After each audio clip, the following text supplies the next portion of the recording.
जब लोग ब्लाइंड हो जाते हैं अपने बिलीफ्स में, डिसीजंस बनते हैं जो इंसानियत को बर्बाद कर देते हैं। हिंदू हो, मुस्लिम हो या क्रिश्चियन, डॉगमा का इफेक्ट वही है, डिस्ट्रक्शन। कभी सोचा है ये पैटर्न्स क्यों रिपीट होते हैं, ये सफरिंग क्यों खत्म नहीं होती? क्योंकि जब रियलिटी को रिप्लेस कर देते हैं बिलीफ से, कॉन्सिक्वेंसेस इनएविटेबल हो जाते हैं। और मैं यहाँ ये शुगर कोट नहीं करूँगा, मैं यहाँ किसी को कंसोल करने नहीं आया, मैं यहाँ कंफर्टेबल लाइफ सुनाने नहीं आया, मैं यहाँ रियलिटी दिखाने आया हूँ, साइंटिफिकली, ऑनेस्टली और रूथलेसली। देखिए, मैं क्लियर कहता हूँ, God doesn't exist.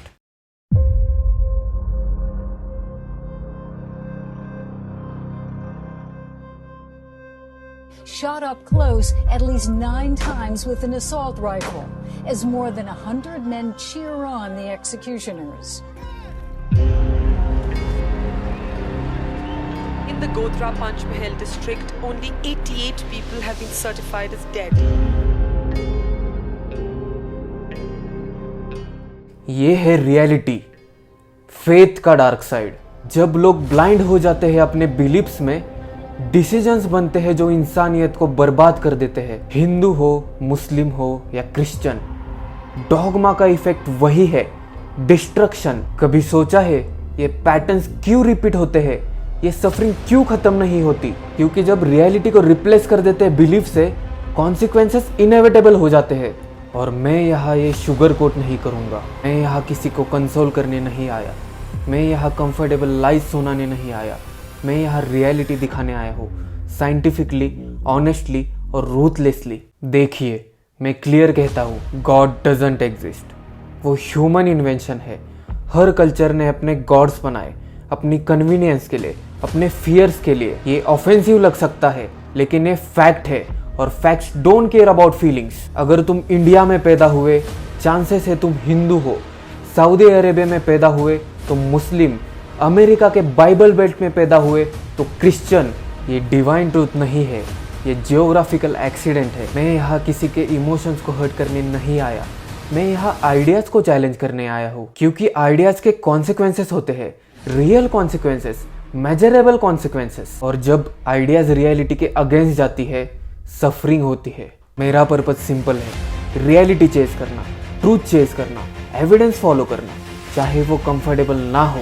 God is the greatest lie invented by man. सबसे पहले समझते हैं, साइंटिफिक थिंकिंग है क्या? ये कोई कॉम्प्लिकेटेड प्रोसेस नहीं है, ये कॉमन सेंस है। Systemised, observe, question, hypnotise, test, analyse and repeat. Scientific thinking का फाउंडेशन है एविडेंस, डाटा और टेस्टेबल क्लेम्स। अगर मैं कहूँ ग्रेविटी एग्जिस्ट, तो तुम टेस्ट कर सकते हो। Right now drop something. अगर मैं कहूँ प्रेयर वर्क्स, तो कैसे टेस्ट करोगे? स्टडीज हुई है, large study Harvard medical school ने की। रिजल्ट, प्रेयर का कोई मेजरेबल इफेक्ट नहीं मिला, 0। लेकिन ये नहीं मतलब कि फेथ वीक हो गई। Faith can't be weaken by evidence, क्योंकि फेथ एविडेंस पर बेस्ड ही नहीं है। साइंटिफिक थिंकिंग ने क्या दिया? Vaccines, antibiotics, surgeries, space travel, internet, हर वो चीज़ जो तुम्हारे लाइफ को बेटर बनाती है, साइंस से आई। फेथ ने क्या दिया? वॉर्स, डिविजन्स, सुपरस्टिशंस, हर वो चीज़ जो सोसाइटी को पीछे ले जाती है। हाँ, ये कंपैरिजन हार्श है, लेकिन एक्यूरेट है। नंबर्स देखो, डाटा देखो। कंट्रीज जो साइंस को प्रायोरिटाइज करती है, वो कामयाब होती है। जो फेथ को प्रायोरिटी देती है, वो सिर्फ सफ़र करती है। ये मेरा ओपिनियन नहीं है, ये ऑब्जर्वेबल रियलिटी है। और साइंटिफिक थिंकिंग का सबसे important part, change your mind when evidence changes. Try करो ये रिलीजियस थिंकिंग में, देखो क्या होता है। अब आते हैं अनकंफर्टेबल पार्ट पर, रियल एग्जांपल्स, रियल हार्म। और मैं क्लियरली कहता हूँ, हर मेजर रिलीजन गिल्टी है। इस्लाम, ISIS ने कितने इनोसेंट लोग मारे, तालिबान ने अफगानिस्तान को कितने पीछे ढकेल दिया, गर्ल्स की education ban, music ban, art ban. और जब लोग बोलते हैं ये रियल इस्लाम नहीं है, तो क्वेश्चन ये है कि किस बेसिस पे डिसाइड कर रहे हो क्या रियल है और क्या नहीं? दोनों ग्रुप्स अपने एक्शंस को कुरान से जस्टिफाई करते हैं, दोनों कहते हैं उनका इंटरप्रिटेशन करेक्ट है। क्रिश्चियनिटी, कैथोलिक चर्च की चाइल्ड अब्यूज स्कैंडल, कितने बच्चों ने सफ़र किया, कितने साल ये कवर अप चला। क्रिश्चियन फंडामेंटलिज्म ने होमोसेक्सुअलिटी को क्राइम बनाया। कई कंट्रीज में लोग बांटे, जेल्ड, किल्ड, क्योंकि एक बुक ने कहा कि ये सिन है। और अभी भी वैटिकन, दुनिया का रिचेस्ट इंस्टीट्यूशन, रेप केसेस को प्रोटेक्ट कर रहा है। प्रायोरिटी क्या है, ट्रूथ या इंस्टीट्यूशन? हिंदुइज्म, 2002 के गुजरात राइट्स, 1000 से ज़्यादा लोग मर गए। क्यों? Religion, caste system, pure religious basis. Result, centuries of domination, manual scavenging, untouchability, discrimination जो आज भी एग्जिस्ट करता है। सुपरस्टिशंस हर साल थाउजेंड्स लोग मारते हैं। Witchcraft acquisition, black magic, human sacrifice. 2025 में इंडिया में ये फ्रिंज नहीं है, ये मेन स्ट्रीम है। विलेजेस में, सिटीज में Buddhism, supposedly religion of peace. Myanmar देखो, बुद्धिस्ट मंक ने रोहिंग्या मुस्लिम्स के अगेंस्ट जेनोसाइड लीड किया। Peaceful religion. और सबसे कॉमन पैटर्न, वुमेन्स और चिल्ड्रंस हर मेजर रिलीजन में सबसे ज्यादा सफर करते हैं। मैं ये सब इसलिए दिखा रहा हूं क्योंकि ये रियलिटी है, डॉक्यूमेंटेड, वेरीफाइड और अनडिनाइबल। और जब लोग कहते हैं फेथ पर्सनल है, मैं एग्री करता हूँ जब तक वो पर्सनल रहे। लेकिन जब फेथ पब्लिक पॉलिसी बनता है, जब वो एजुकेशन सिस्टम कंट्रोल करता है, जब वो लाइव्स डिस्ट्रॉय करता है, तब वो पर्सनल नहीं रहा, तब वो डेंजरस है। मैं कह रहा हूँ कि रिलीजन हार्मफुल है, मतलब ये नहीं है कि हर रिलीजियस पर्सन खराब होता है। मेजॉरिटी लोग अच्छे होते हैं, उनका फेथ पर्सनल है। लेकिन सिस्टम को जज करना होता है आउटकम से, रिजल्ट से। ये है डाटा। एक्स एक्सिस पर रिलीजियोसिटी, कितना रिलीजियस है पॉपुलेशन, और वाई एक्सिस पर ह्यूमन डेवलपमेंट, हेल्थ, एजुकेशन और quality of life. Pattern clear है, जितना ज़्यादा रिलीजियस सोसाइटी उतना कम डेवलपमेंट। स्वीडन, 80% लोग एथिस्ट या एग्नोस्टिक, उनकी लाइफ एक्सपेक्टेंसी 83 ईयर्स और उनकी जेंडर इक्वालिटी टॉप रैंक में आती है। और सबसे इंपॉर्टेंट, हैप्पीनेस इंडेक्स में टॉप 10 में आता है स्वीडन। येमन, 99% लोग रिलीजियस है वहाँ पर, उनकी life expectancy 66 years, gender equality second last. War, suffering, happiness के अलावा सब कुछ मिलेगा वहाँ पर। ये चेरी पिकिंग नहीं है, ये कंसिस्टेंट पैटर्न्स है across dozens of countries. Peace, education और सेफ्टी, ये सब ज्यादा मिलता है जहाँ फेथ पब्लिक पॉलिसी नहीं बनता। क्यों? क्योंकि जब डिसीजंस एविडेंस पर बेस्ड होते हैं, ना कि फेथ पर, रिजल्ट्स बेटर होते हैं। लेकिन मैं ये भी एडमिट करता हूँ, ये परफेक्ट कनेक्शंस नहीं है, ये एक्सपेक्टेशंस है। सोवियत यूनियन एक एथिस्ट स्टेट था, कितने ज्यादा अत्याचार हुए वहां पर। चाइना भी खुद को ऑफिशियली एथिस्ट बताता है। ह्यूमन राइट्स वायलेशन डेली होते हैं वहां पर। तो क्या मतलब एथिज्म भी डेंजरस हो सकता है? नहीं, डॉगमा डेंजरस है, अनचेक्ड अथॉरिटी डेंजरस है। सोवियत यूनियन की प्रॉब्लम एथिज्म नहीं थी, प्रॉब्लम थी lack of democracy, lack of freedom, personality cult. Dogma religious भी हो सकता है और पॉलिटिकल भी। जब भी क्वेश्चनिंग बंद होती है, अथॉरिटी एब्सोल्यूट हो जाती है। सेक्युलर डेमोक्रेसी, जहां फ्री स्पीच है, क्वेश्चनिंग अलाउड है, एविडेंस मैटर करता है, ये बेस्ट सिस्टम है जो हमने डिस्कवर किया है।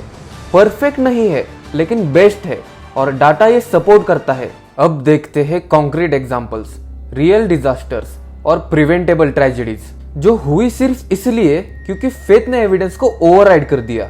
2020 कोविड पैंडेमिक, लॉकडाउन इसेंशियल था लेकिन तबलीगी जमात गैदरिंग्स कर रही थी, थाउजेंड्स ऑफ लोग जमा हो रहे थे। रिजल्ट 4000 से ज्यादा infections, super spreader event. 2021 delta wave, Kumbh Mela, millions लोग। साइंटिस्ट वार्न कर रहे थे, डॉक्टर्स रिक्वेस्ट कर रहे थे पोस्टपोन करो, लेकिन फेथ ज्यादा इंपॉर्टेंट था। Result thousands infected, hundreds died. Delta wave accelerate हुआ। ये लोग सुसाइड नहीं कर रहे थे, ये फेथ कर रहे थे और फेथ ने उन्हें मारा। ये बाबा लोग कहते हैं तुम प्रे करो, मेडिसिन मत लो, मैं क्योर कर दूंगा। हर साल कितनी वुमेन्स मारी जाती है, एक्विजिशन, विचक्राफ्ट और ब्लैक मैजिक। कोई एविडेंस नहीं, कोई इन्वेस्टिगेशन नहीं, कोई ट्रायल बिल्कुल भी नहीं।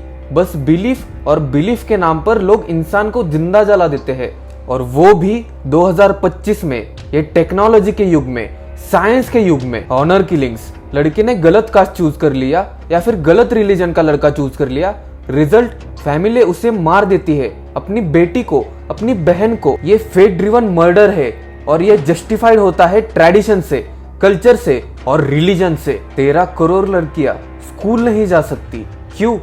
रिलीजन, कल्चर, लड़कियों को एजुकेशन की जरूरत नहीं। इंडिया में बच्चे टेम्पल्स में काम करते हैं डिवोशन के नाम पर।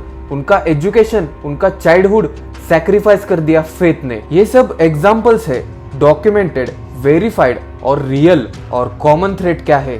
Faith, blind faith, faith that overrides evidence, compassion और रीजन। अब क्वेश्चन ये है कि सॉल्यूशन क्या है?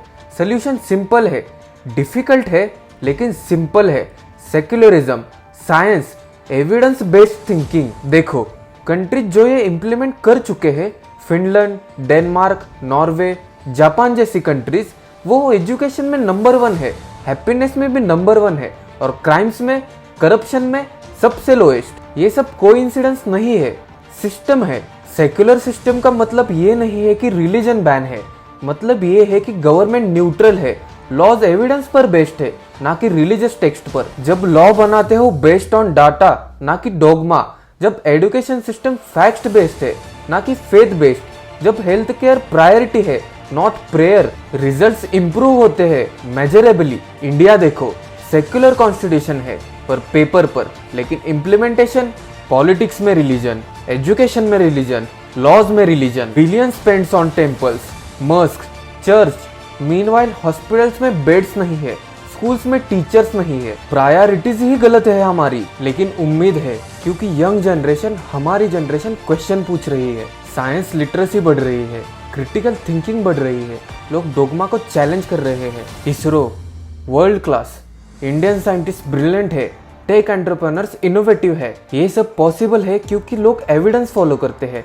साइंस फॉलो करते हैं। इमेजिन करो, ये अप्रोच हम सोसाइटी लेवल पर इंप्लीमेंट करें, जैसे कि एजुकेशन में, हेल्थ केयर में और गवर्नेंस में। इंडिया सुपर पावर बन सकता है, real super power, not based on mythology, based on capability. लेकिन ये तब होगा जब हम प्रायोरिटीज चेंज करें, टेम्पल से हॉस्पिटल, रिचुअल से रिसर्च और फेथ से फैक्ट। ये चॉइस है, हर एक की चॉइस। तो ये आया मैं यहाँ, ये है मेरा पर्पज। मैं यहाँ कंफर्टेबल ट्रूथ नहीं बताने आया, मैं यहाँ हार्श रियलिटी दिखाने आया हूँ। गॉड डजंट एग्जिस्ट, हमने उसे बनाया फियर्स को एक्सप्लेन करने के लिए, डेथ को कंफर्टेबल बनाने के लिए, मोरालिटी को जस्टिफाई करने के लिए। लेकिन हमें उसकी जरूरत नहीं है, हमें कभी थी भी नहीं। गॉड ने कुछ नहीं दिया, हमने सब कुछ खुद किया। और जब हम एक्सेप्ट कर लेते हैं कि ये लाइफ रियल है, कि कोई आफ्टर लाइफ नहीं, ये प्लैनेट ही हमारा घर है, कि कोई हेवन नहीं, तब हम रिस्पॉन्सिबिलिटीज फील करते हैं, रियल रिस्पॉन्सिबिलिटीज। क्योंकि अगर ये सब कुछ है जो है, तो हम इसको बेटर बनाना चाहेंगे, बचाना चाहेंगे। तो मेरा तुमसे रिक्वेस्ट है, simple request, think scientifically, question everything, test claims और डिमांड एविडेंस। जब तुम्हें कोई बताए prayer works, ask for data. जब तुम्हें कोई बताए कि ये रिचुअल नेसेसरी है, आस्क व्हाई। जब तुम्हें कोई बताए कि फेथ इंपॉर्टेंट है, आस्क क्यों इंपॉर्टेंट है। और अगर आंसर सेटिस्फाइंग नहीं है तो रिजेक्ट करो। तुम्हारा माइंड तुम्हारा है, तुम्हारी लाइफ तुम्हारी है, किसी बिलीफ सिस्टम को तुम्हें कंट्रोल करने का राइट मत देना। मैं ये नहीं कह रहा कि ये इजी होगा, ये डिफिकल्ट है, अनकंफर्टेबल है, फैमिली प्रेशर होगा, सोशल प्रेशर होगा, तुम्हें डिफरेंट ट्रीट किया जाएगा, लेकिन सच्चाई की यही कीमत है। और मैं प्रॉमिस करता हूँ ये वर्थ इट है, क्योंकि जब तुम रियलिटी फेस करते हो, जब तुम अपने डिसीजन खुद लेते हो बेस्ड ऑन एविडेंस, तब तुम डोगमा से फ्री होते हो और तब तुम ट्रूली फ्री होते हो। ये है मेरा पर्पस, रियलिटी चेज करना, ट्रूथ चेज करना और तुम्हें इनवाइट करना, चेज इट विथ मी। मैं तुम्हें एक आखिरी बात बताना चाहता हूँ, belief is easy, truth is hard, but truth builds futures. God doesn't exist, we made him, reality is all that matters. ये हार्श लगता है मे बी, लेकिन ये लिबरेटिंग भी है, क्योंकि जब तुम्हें पता चलता है कि कोई कॉस्मिक प्लान नहीं है, कोई डेस्टिनी नहीं है, कोई डिवाइन पर्पस नहीं है, तब तुम अपने पर्पस को क्रिएट करते हो, अपने मीनिंग को क्रिएट करते हो, और वो मीनिंग रियल होता है, ऑथेंटिक होता है। अगर तुम रेडी हो रियलिटी को फेस करने के लिए, अगर तुम ट्रूथ चेज करना चाहते हो, अगर तुम कंफर्टेबल लाइफ से ज्यादा अनकंफर्टेबल ट्रूथ चूज करते हो, तो सब्सक्राइब करो और बेल आइकॉन प्रेस करो और कमेंट्स में बताओ तुम्हारा क्या एक्सपीरियंस रहा है फेथ के साथ। तुमने कब क्वेश्चन करना स्टार्ट किया, respectfully, honestly let's build a community of truth Sikar, क्योंकि ये चैनल सिर्फ इंफॉर्मेशन देने के लिए नहीं है, ये मूवमेंट है। This is web of everything, जहाँ हम रियलिटी को फेस करते हैं, जहाँ हम ट्रूथ को चेज करते हैं। My God. There is no God.